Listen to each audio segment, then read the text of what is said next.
Good afternoon and welcome to the 3 p.m. hour here on Fox Local. Thanks so much for joining us, everybody. I'm Tom Haines, live in the Fox 5 Atlanta newsroom. Want to get you right to breaking news and live pictures from Sky Fox 5 in Atlanta off of West Paces Ferry Road, where you could see quite a large home there. I'm going to call it a mansion because that's exactly what it is. This is in the Tuxedo Park area, right near the governor's mansion, right across the street, just to give you some geographical location information here, where a fire broke out not too long ago, according to Atlanta Fire Rescue. This is on West Paces Ferry, and an investigation is happening right now, again, right across the street from the governor's mansion. As a precautionary measure, we understand that one firefighter was transported because of possible heat exhaustion, that firefighter being treated now due to some extreme temperatures. But just a second ago, our shot was zoomed in on the roof. You could see some folks gathered there in front in like a fountain area, but we did see fire rescue crews on top of that house, perhaps trying to put out some hot spots there for what is clearly the remainder of this fire. Unclear if it's still going on, but it looks like things are under control there in the Atlanta area. Sky Fox 5 will remain over the scene as we continue to collect information as to what happened, and we'll update you as we learn more. Back here in the Fox 5 Atlanta newsroom, a family is grieving today after their loved one was killed in a house fire earlier this week. Happened on Monday in the overnight hours in Lithonia. Police say it was intentional and that her ex-boyfriend may have been the one who started it. Somebody else who was inside that house is recovering at Grady Memorial Hospital, and that's where we find Fox 5's Deidre Dukes. Deidre, your heart goes out to this family. They're asking for the public's help at this point. The family simply devastated. We talked to Rodney Wiley. He is the brother of the woman who was killed in that apartment fire on Labor Day, early Monday morning in DeKalb County. He lost his sister, and now his nephew is here at Grady Hospital. He suffered multiple injuries, having to jump from an upstairs window to escape the flames that ravaged his apartment on Monday morning. Now, after talking to the victim's family member, this is what we are told. This all happened at the Hills at Farrington Apartments at around 1 a.m. on Monday. Authorities say that Stephanie Wiley's ex-boyfriend, Sean Fales, intentionally set that fire in Wiley's unit. The 48-year-old woman died after becoming trapped on the second floor. Her son was rushed here to Grady Hospital, where he is being treated for a broken pelvic bone and several lacerations to his left leg. And Wiley's brother is struggling now to come to grips with her death. Devastated, man. I mean, that's my only sister. And this dude, you know, like, how can somebody be that cold? Like, seriously. Cold-blooded like that. You know? I mean, yeah. I'm trying to process this. This is a lot. And it comes and goes. I hadn't had any sleep for almost 2 days. I tried to ever since Monday morning. You know what I'm saying? I couldn't get any sleep. I try to be here for my nephew. I'm trying to battle this as much as I can, honestly. And it's just extremely frustrating, you know, to know that this circumstance happened and someone is responsible for that. You know what I mean? And had that fire not happened, my sister would have been here.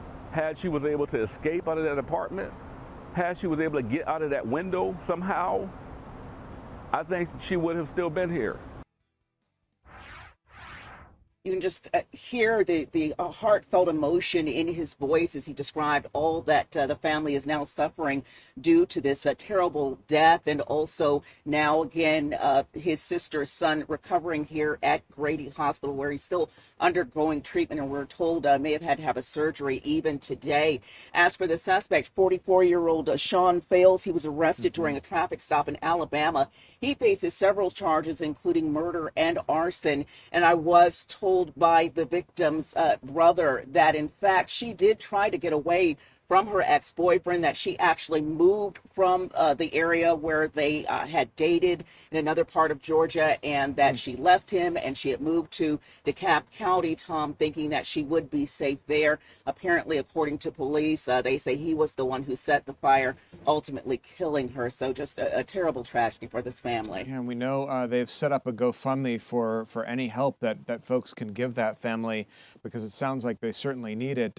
Boy, your heart goes out to that man after the loss of his loved one. And we're going to keep tabs on the investigation of Sean Fales, we understand. So he's facing charges of murder and perhaps will even face further charges as a result of the brother being in the hospital recovering from this fire. That's right. Yes, the victim's son is recovering here at Grady Hospital for the injuries he received jumping out of that upstairs window. As for the GoFundMe, Tom, we are told that the GoFundMe would cover funeral expenses for the deceased victim and also for the medical expenses, costly medical expenses that the family is going to have to deal with as a result of the nephew being here in the hospital right now for really who knows how long. We're very early into this, and he has a long road to recovery ahead. Yeah, just such a devastating situation. We hope that family gets the answers and the support that they need. Deidre, thanks. Want to take you back to live pictures from Sky Fox 5 now, which is over that mansion fire, we're going to call it, off West Paces Ferry Road. You could see firefighters scaling the top of that structure in what was described as a fire that, as a precaution, one firefighter was treated there because of extreme heat situation.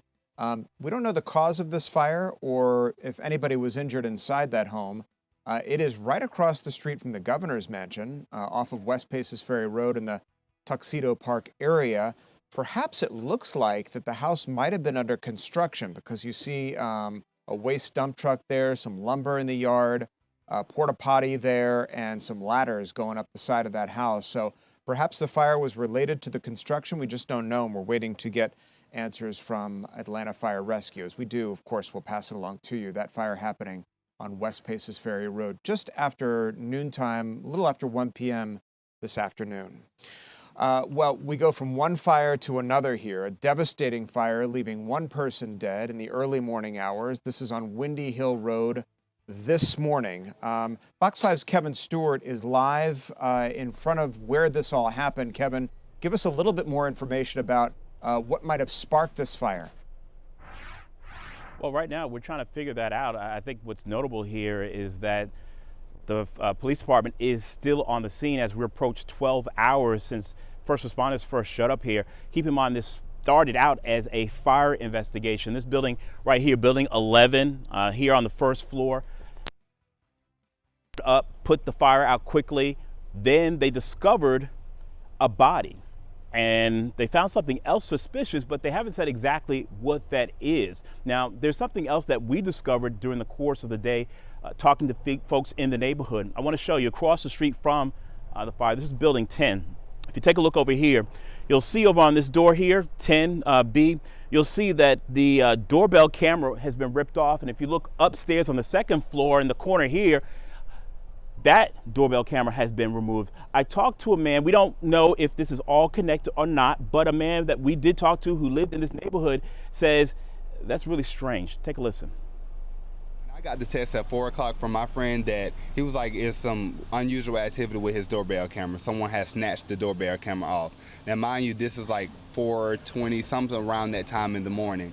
Right after that, I wake up and I get the text message like at 5. I look at my phone and I'm like, dude, you're saying the building is on fire. So from your doorbell being snatched to all of a sudden now apartment is on fire, that just seems very weird. And then I later found out that not only his doorbell, the doorbell upstairs was also stolen as well. And just the fact that that timing and having a fire and, you know, this woman being deceased happening like that, I really think it's some foul play involved. We've never had an incident like this in our community.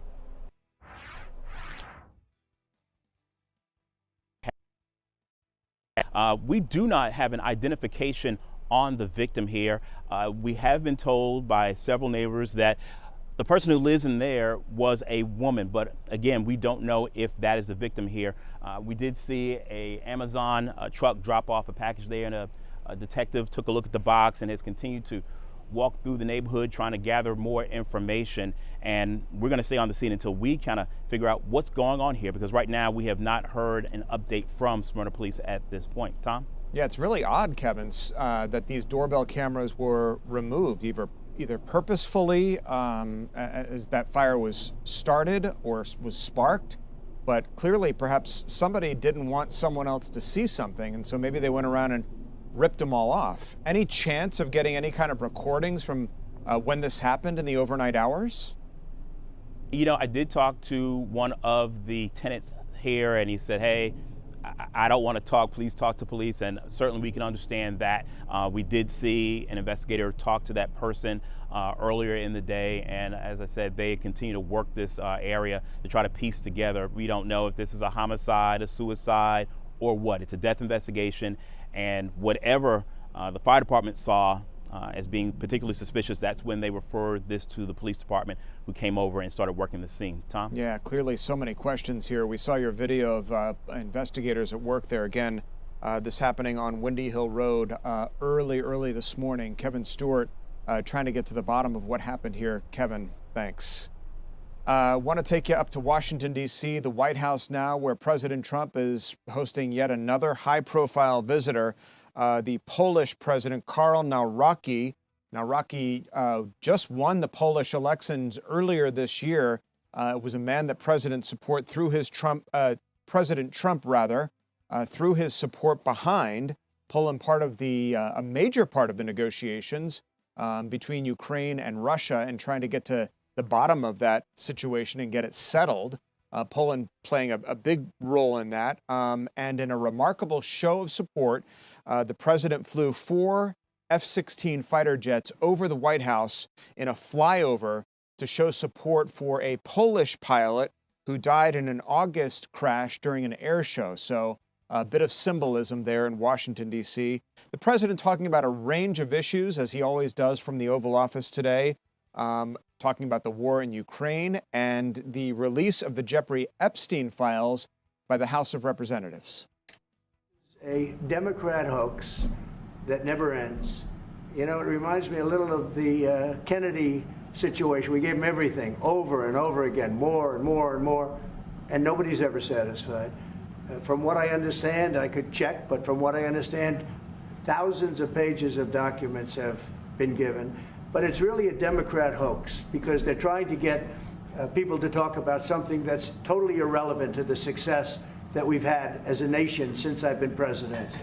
Even if you look at D.C. right now, D.C., it's a totally safe zone. It's called a safe zone. That's a term. It's a term of art. It's a safe zone because it's very safe. You can walk down the street now and nothing's going to happen. No crime, no murders, no nothing. Because we had a lot of problems with certain places, and we still do, all run by Democrats, or for the most part run by Democrats. So what they're trying to do with the Epstein hoax is get people to talk about that instead of speaking about the tremendous success, like ending 7 wars. I ended 7 wars. Nobody's going to talk about, because they're going to talk about the Epstein whatever. I understand that we were subpoenaed to give files, and I understand we've given thousands of pages of files. And I know that no matter what you do, it's going to keep going. And I think it's enough, because I think we should talk about the greatness of our country and the success that we're having. I think we're probably having, according to what I read, even from 2 people in this room, we're having the most successful 8 months of any president ever. And that's what I want to talk about. That's what we should be talking about, not the Epstein hoax. The president there in the Oval Office defending his administration's progress so far in the 8 months since he's taken office, hosting the Polish president there, who is on an official visit. Again, Poland trying to play a big part in ending the war in Ukraine, between Ukraine and Russia. The president talking about so many things, his National Guard enforcement in the nation's capital. He's talked about moving that effort up to Chicago, but with a lot of resistance from the leadership in Chicago and Illinois in general. So We'll continue to keep tabs on that situation, in addition to discussing the Epstein files and what he characterizes as a huge distraction. Also in Washington, there's a big event happening in the Capitol today, a congressional gold medal ceremony, as you take a look at these live pictures, in honor of the Harlem Hell Fighters of World War II. This was an instrumental group of African-American infantry regiment men responded and renowned for their valor and for being the first American unit to see continuous combat in World War I during the 191 days of fighting there. I want to pop in and listen to this ceremony real quick. The Harlem Hell Fighters gave everything for America. Today, America tries to give back. This medal will stand for them, their families, their descendants, and for every American who believes in courage, sacrifice, and service. It's never too late to do the right thing. To the Harlem Hell Fighters and their families, congratulations and thank you.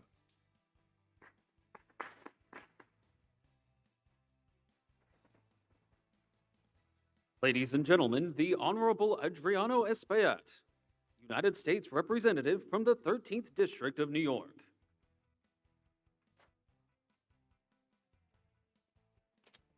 Good afternoon, everyone. Speaker Johnson, thank you. Leader Jeffries, Secretary, Senator Gillibrand, and my colleagues, Joyce Beatty, and of course, Tom Swazi from Long Island. Thank you for this important event. For 191 days, the Harlem Hell Fighters protected democracy and our nation. But today is their day. Today is the day for the Harlem Hell Fighters, for the sacrifice that they put forward. I'm honored to have been here with Tom Swazi and Congresswoman Beatty, working to make sure that they get the proper recognition that they deserve. They distinguished themselves. African American and Puerto Rican men were patriots of the highest ballot. And I want to welcome folks that are here from the village of Harlem today. They came all the way from Harlem to be here with us today to share this special moment of the Harlem Hell Fighters, which are exemplary of the men and women of the village of Harlem that have given everything for our nation. Our government did not perhaps afford the Harlem Hell Fighters the treatment that they deserve. The French stepped in, and we want to thank the French people for allowing them the ability to protect themselves by giving them the arms during that conflict. They put their lives on the line for freedom and the freedoms that are so importantly enshrined in our Constitution, despite doing so at a time when Black Americans did not enjoy the very freedoms that they fought to protect. So that is why we're so important that we're here today, giving this day, this moment, to the Harlem Hell Fighters. They join other units of the armed forces that have distinguished themselves with valor in the field of battle. And we will forever now remember them with this congressional medal that will forever be in the records of Congress as a proper recognition of what they gave to our nation. Let's never forget Harlem. Let's never forget the Harlem Hell Fighters. God bless you and keep the faith.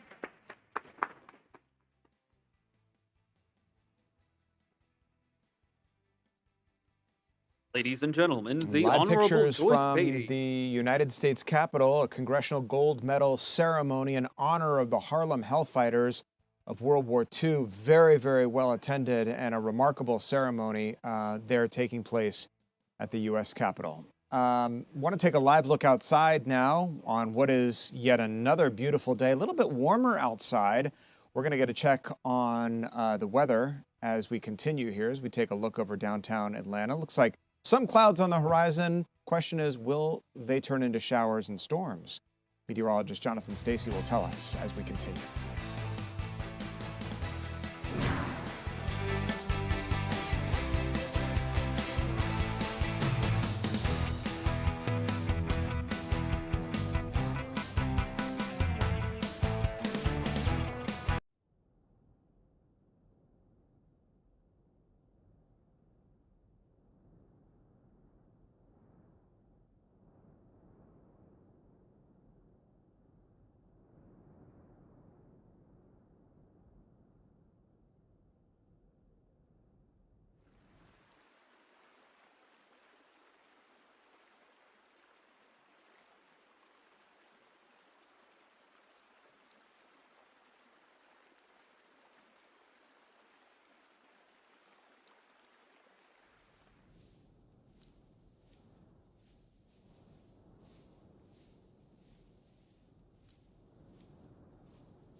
Welcome back to the 3 p.m. streaming hour. Thanks so much for joining us today. I'm Tom Haines, live in the Fox 5 Atlanta newsroom. Already covered a lot of ground here. Want to take you outside for a live look over downtown Atlanta, where looks like some ominous clouds are gathering there on the horizon. A real break from the weather we've been experiencing really all week long.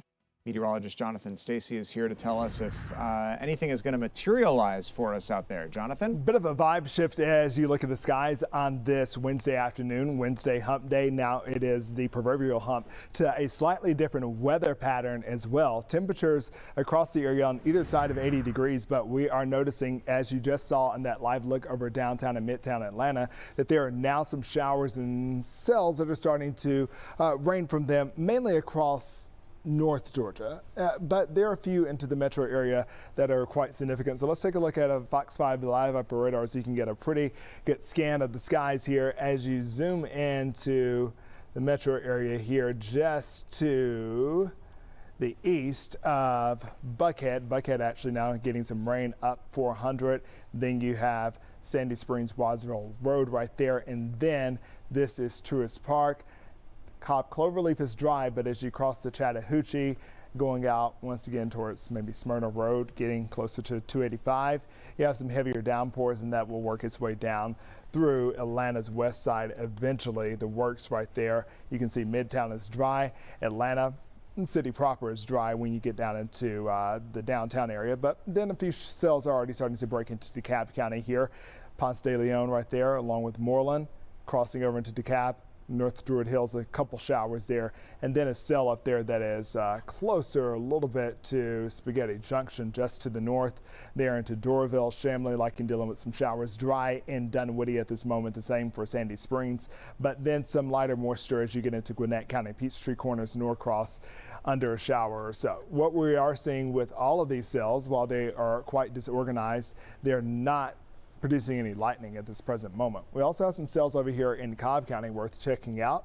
As we zoom into Powder Springs on the north side of town near New Mackland Road, you got a pretty steady cell there, heavy in nature. As you move down Macedonia Road, shower producing some lighter energy. Closer to Sandy Springs, or I should say the Powder Springs Road, you also have some lighter showers there. So we'll continue to see this kind of splotchy kind of regime of showers just kind of roll across the area. If I could basically paint an area in which I think we will have some shower activity for the afternoon, I would do it like this. And this is the afternoon going into the evening. I would draw a line here, if you're with me, and I would say all of this action is going to likely stay to the north.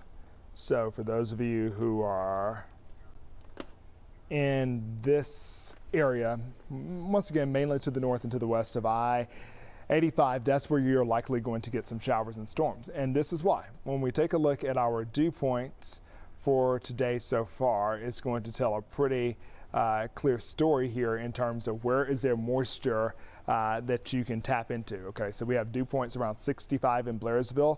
That works. That's an area that's ripe for some shower activity. We've already seen it there today.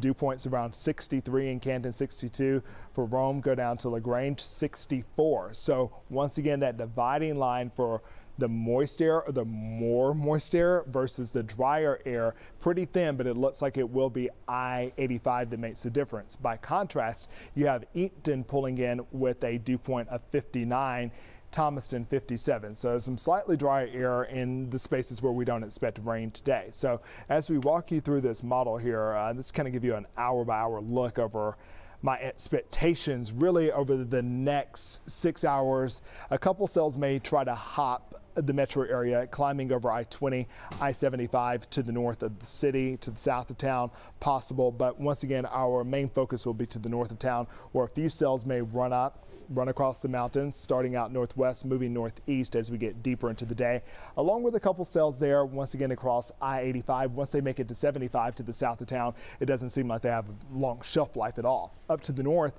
you can see between 75 and 85, you have a smattering of showers that will likely wake you up on Thursday morning. So in terms of where the wet weather will be focused over the next couple days, once again, it's going to be spotty, but likely once again far north of Georgia. By Friday, we're all cut some slack, and then Saturday going into Sunday, that's when we're going to change the tenor of the weather altogether, and we'll likely bring some showers through that could impact your weekend, especially if you're a late night person. Saturday going over into Sunday, some lingering showers expected to be in the area. Also, Tom, while we get cut some slack from the rain Friday, the temperature, it goes up to a high of 92 degrees. Oh, so wow. the 90s are not in our rearview mirror just yet. Well, it looks like we're going to peak a little bit, but then it looks like next week is going to be really nice. Yeah, it's a pretty steady tell-off. And I want to caution you about next week. I'm still trying to get a better handle on what it could possibly look like. It looks like a front comes to town, and it decides to kind of unpack its bags. Yeah. And it's a bit disorganized.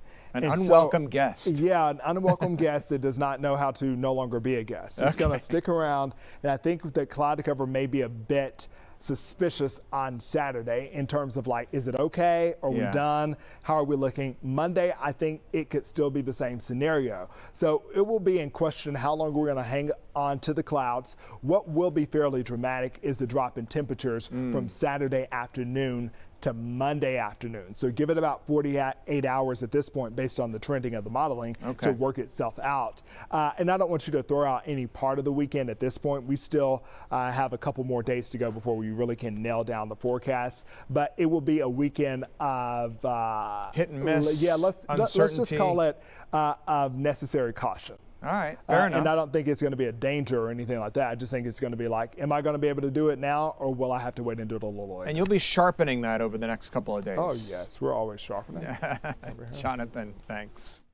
We want to get to a story about these so-called water boys. You've heard of them. We've covered them before. DeKalb County police say that they are now looking for 3 teenagers who snatched a man's wallet while he was waiting at a traffic light. The teens apparently a group of these water boys, and this has now made its way to DeKalb County. It was happening in the Buckhead area, downtown Atlanta. Eric Perry is on top of this story for us. So, Eric, tell us a little bit more about what happened here and the search for these suspects. Yeah, Tom, hello, good afternoon to you. Now, we've talked a lot about this in Midtown Atlanta around 14th Street, 10th Street, Georgia Tech area, but it's starting to creep its way to Metro Atlanta, the outskirts here. This is DeKalb County. This is I-20 Wesley Chapel Road. A man tells me that he was sitting here at the light. He was going to donate some money. He took out his wallet, and when they did, they reached in and snatched his wallet, and they took off. Take a look at some of the video just of this area. It is a very busy area here, Wesley Chapel, 8 different lanes here on both sides. He says that afterwards he tried to follow them a little bit while he was on the phone with 911 operators, but ultimately after about 5 minutes, they ended up going into the woods there. Take a listen to Doug Fortenberry. He was sat out there on his porch. He's a longtime DeKalb County resident, as he walked us through a little bit what happened on that August 18th day. As I rolled down the window, I pulled my wallet out, and immediately he grabbed it and took off like a deer running, crossed 4 or 5 lanes of the highway. And so I got on the phone with 911 immediately, but I had to drive about a half mile to turn around because of all the traffic. So I followed them for about 5 minutes. They were very casual. It seemed like they were pretty used to doing this. I was just startled. I wish I could have played a tug of war with him a little bit better, but you know, he was gone. You know, there was no time to react. And of course I couldn't get out and run across the highway. I would have never caught him anyway. Yeah, I mean, he had his wallet stolen and some money stolen in that, but he's still pretty good humor about it.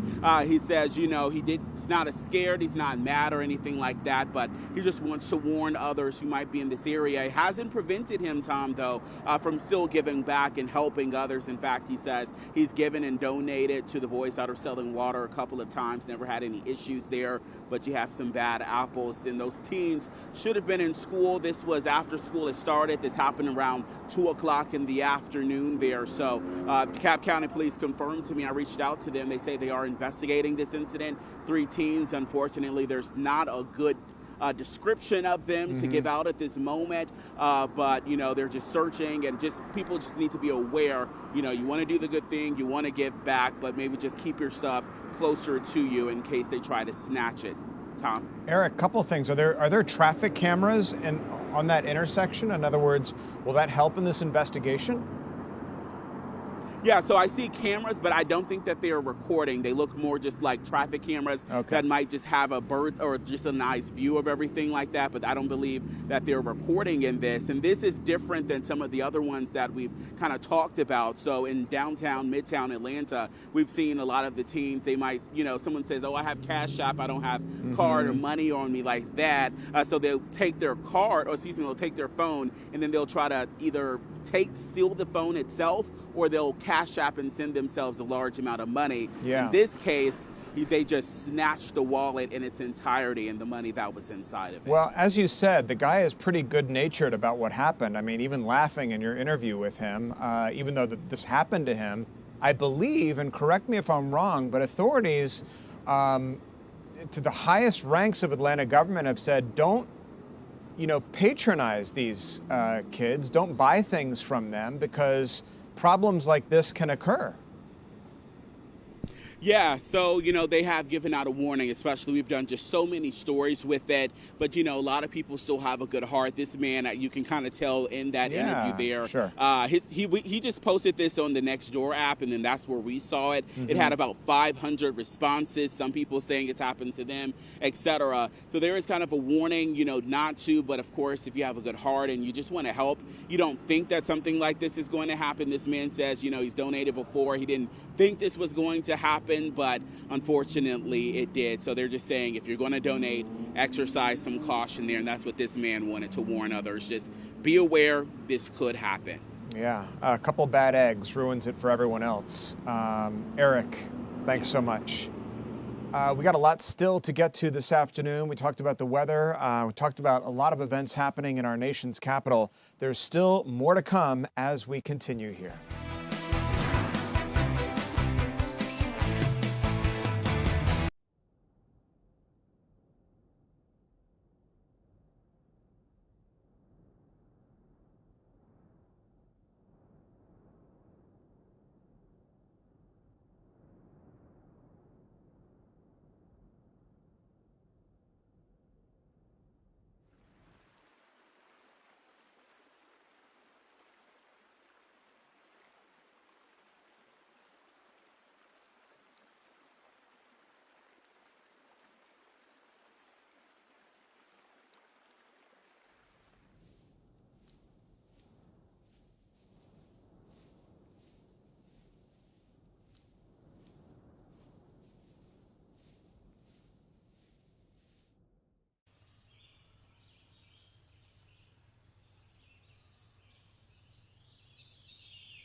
Welcome back to the 3 p.m. hour here on Fox Local. Thanks so much for streaming with us today, or if you're watching us on YouTube or listening to us on the radio, 107.9 HD2 FM. We're sure glad you're with us today. It's a controversy that we've been covering for quite some time. A couple of Fulton County commissioners in trouble for refusing to seat two Republican election officials. Tyler Finger is on top of this story with some new developments for us this afternoon. Tyler? Yeah, Tom, good afternoon to you. The two Fulton County Republican Election Board nominees were once again a topic of discussion here in the Assembly Hall at the Fulton County Commission meeting. They were talking today about whether they should approve them, not approve them, and then they also ended up deciding to table them. Take a listen. Make sure everybody understands the motion on the floor, what we mean by a motion to table until the appellate court rules. That's a complete motion. Let's vote. And the motion passes 5 yeas, 2 nays. And in a party line vote, the two Republican Fulton County Board of Commissioners voted against tabling the appointments of Julie Adams and Jason Frazier, while the 5 Democrats on the commission voted in favor of holding off on another vote for now. Adams and Frazier's nominations have sparked a legal battle, with a judge ordering the commission to seat them and imposed a $10,000 a day fine for noncompliance. That penalty is currently on hold pending appeal. Before today, Democratic commissioners twice rejected the nominees, citing concerns concerns over their past actions. Adams refused to certify election results last year and sued the board. Frazier challenged the eligibility of thousands of voters. Republicans argue both are defending election integrity. A judge recently ruled commissioners must approve qualified party nominees, but Democrats say they're not required to rubber stamp every name. Before this afternoon's vote, the commissioners debated their positions. I'm not sure if we have the sound from those commissioners, but if we do, let's take a listen to it. Spend money, but just remember, it's your taxpayer dollars we're spending with every fight that we put up. And in the end, Jason and Julie will be put on that board. This is a full frontal attack on the foundation of democracy, on the foundation of American jurisprudence. And instead of going with the rules that they established, they now want to try to come hold somebody in contempt because their nominees failed to get the required number of votes. And I believe the law was written as it was intended and as interpreted by the judge. And that was my opinion then, and that was my opinion now, and it's been reinforced by this court ruling. If we are going to take it to an actual vote, my vote will remain a no on election deniers. And again, all of this happened just about an hour or so ago. That's when that vote wrapped up, and then that was the end of the meeting. Obviously, this place has cleared out here. The commissioners have either gone up to their offices or gone home for the day. It's important to note, before that vote, there was a very long public comment period, about an hour, for many different things, and this was definitely one of the things that citizens here in Fulton County came out to talk about. Even a representative of Nikema Williams, Congresswoman Nikema Williams, was here reading a statement on her behalf. We also heard from some Democratic lawmakers from the State House who were here. Lots of different folks coming out here to voice their displeasure about what is happening. Some folks were for these two nominees to be approved, while many were against it. According to Chairman Rob Pitts from the Fulton County Commission, he says that with it tabled, they're going to wait until the appeals process and it works its way through the court system. And he said that could take about anywhere from 1 to 3 months. So we're going to have to wait and see what happens, Tom. 1 to 3 months, Tyler. Does that mean that this $10,000 a day, which I understand from previous reporting, Fulton County taxpayers are on the hook for, drags on for 1 to 3 months? Well, so as I mentioned just a few minutes ago, that ruling for the $10,000 a day fine essentially has been basically stayed pending the appeal, knowing that the judge didn't want to obviously charge the commission, charge taxpayers money while the appeal is working its way through the court system, knowing that this thing was obviously the commissioners wanted to appeal the ruling that he did. Yeah. So thanks. for now, no, nothing is being charged to taxpayers, but obviously that could change if they decide to drag this out even further, even after the appeals process is done, depending how it comes out. Thanks for clearing that up, Tyler, there at the commission, where it looks like we're going to be waiting quite a bit longer to get to the bottom of this. Tyler, thanks. We're going to continue here in the 3 p.m. streaming hour. We have much more ahead as we continue.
Well, if you have a teenager, you know how harrowing it can be when they get their learner's permit and start trying to learn how to drive.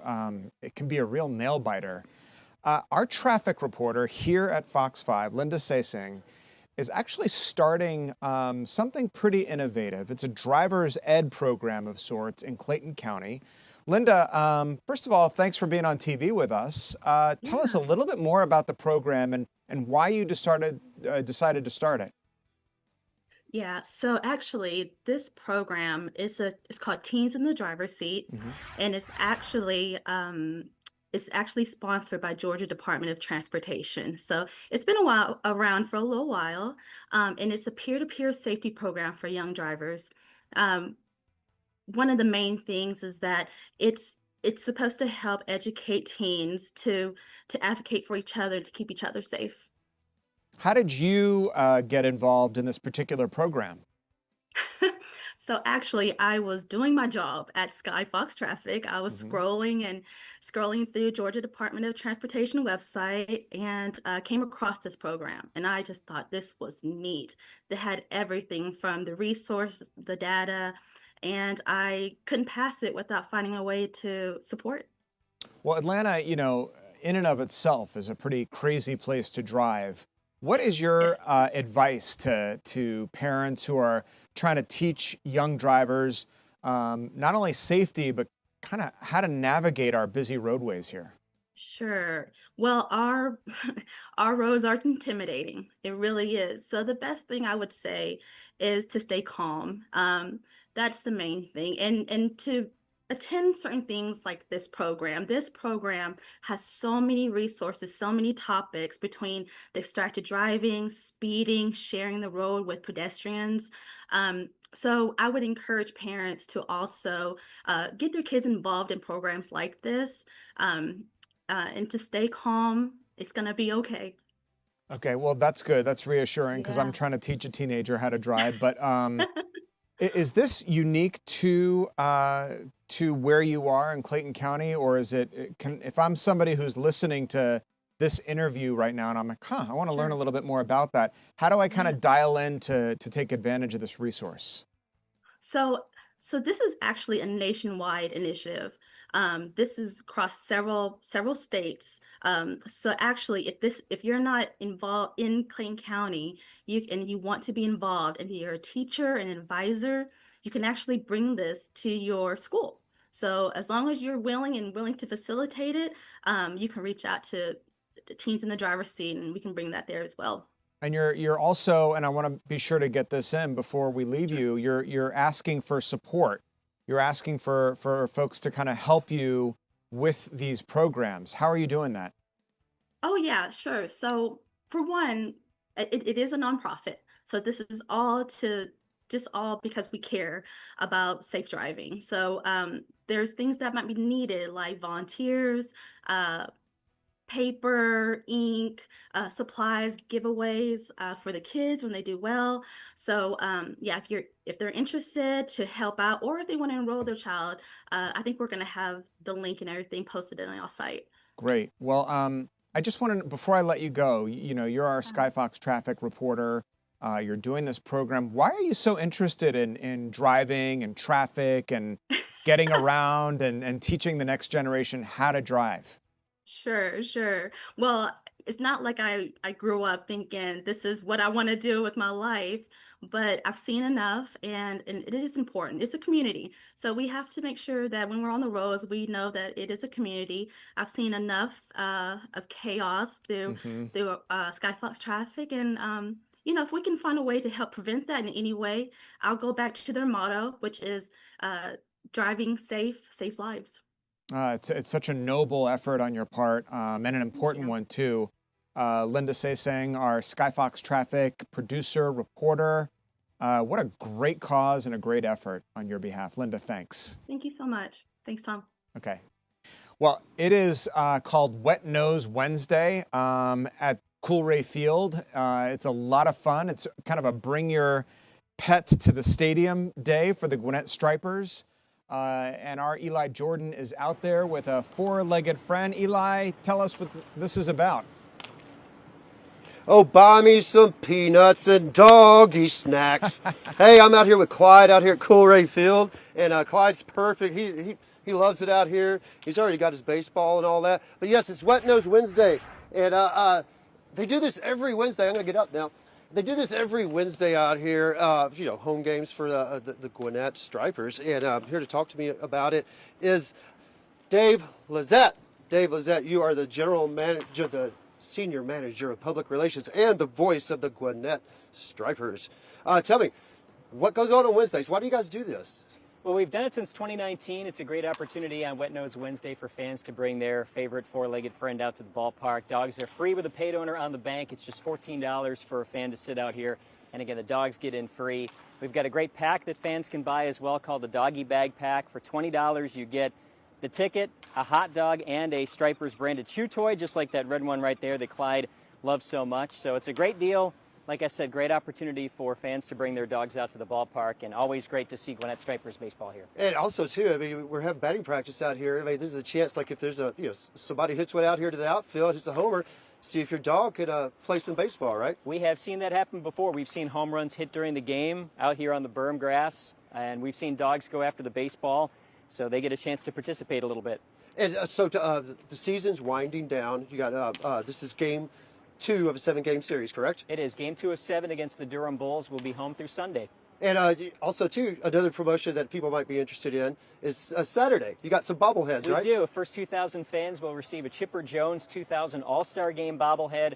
That's on Saturday. Friday night, we've got fireworks after the game. It's our Ohana night. We'll have Lilo and Stitch out here for families to meet and greet, take pictures with as well. So always great stuff going on for families, especially here at the ballpark, and we've got a lot of great promotions still before the end of the year. And then you go off to Nashville, and then you got one more week here, correct? We do. September 16th through the 21st, we'll take on Indianapolis, our last 6-game series of the year, and a lot of fun stuff going on that week as well. All the information on it over at GoStripers.com.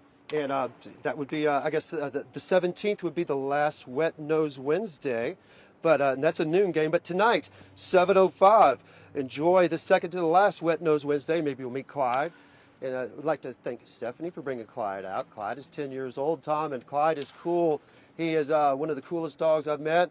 Knows what TV is all about. Stood there and just sat with me while we got ready. And he's out. He's ready to come on out here and hang out while people play a little bit of baseball out here at Coolray Field with the Gwinnett Stripers. Yes. If I bring my dog out there, is that kind of where we'll be sitting out there? Is there like a This yard? is where you'll sit out here on the bank because they don't want any doggy poop up in the stands. Right. You know, leave it out here. They can run around out here. They don't need to be on a leash or anything. They can run around, try to catch the balls. They're going to have some swimming pools out here for the doggies to play around in and stuff. Yeah, I mean, so they're thinking about keeping the dogs nice and comfortable. Mm-hmm. It is a bargain, too. If you just want to come out here and, just hang out, you can come out here and hang out. It's $14. But if you want the big doggy package, which is $20, you get it's a doggy bag pack, I understand, for $20. What do you get with the doggy bag pack? The doggy bag pack.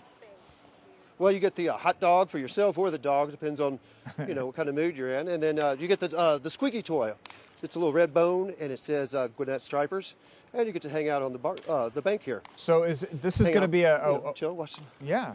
Well, it looks like a really chill area and a good view of the field, too. Yeah. Is this a one-off, or are they going to do it a couple times before? No, they have done this every Wednesday since 2019, Tom. I mean, you got your last one 2 weeks from tonight, and then next season, every Wednesday. Just come in, maybe you and your dog can have a play date. What's the turnout like usually there with people and their dogs? Oh, I mean, well, I think it's hit and miss. Sometimes people, Dave, who is the dog rescue place you said? Hero Dog Rescue. We do that as well with them. They'll give us pictures of adoptable dogs, and we post it on our social media. Cool. And what kind of turnout you got out here usually? You got thousands of dogs, 100 dogs, scores of dogs? It depends on the day. It depends on the day. We've had a lot of dogs out here before. Some nights better than others, but hopefully a good representation tonight for a second to last one. Awesome. Cool. Thanks, Dave. All right. So, Tom, you heard it right there. So, yeah, it just depends on what kind of day. Coolray Field, Wet Nose, Wednesday. It sounds like a great opportunity to catch some baseball and to bring your dog out for some fun out there. He's ready for his close-up, I think. You had some. Oh, yeah. And Clyde. He's cool. He's caught up in the game. He's ready. He's ready for some baseball. Eli, Jordan, so much fun. Eli, thanks. We have some breaking news for you that we'll get to as we continue here, so stay with us.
Welcome back. Thanks so much for streaming with us today. I'm Tom Haines, live here in the Fox 5 Atlanta newsroom. Want to update you on some breaking news that we hit at the top of the hour.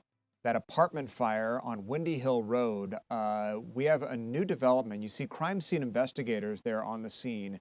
They are now considering this a homicide investigation. Our Kevin Stewart joined us here live at the top of the program talking about some suspicious activity led up to the death of this person inside their second floor apartment unit. A bunch of apartments clustered there together. Said some of the Ring doorbell cameras have been ripped off suspiciously. And so police are now trying to get to the bottom of exactly what happened and track down a suspect or suspects in this now suspicious fire, which left one person dead and is now considered a homicide investigation. We'll have much more coming up here at the top of the hour. That's going to do it for me here in the 3 p.m. hour. Thanks so much for joining us this afternoon. I'm Tom Haines. The news continues here on Fox Local right now.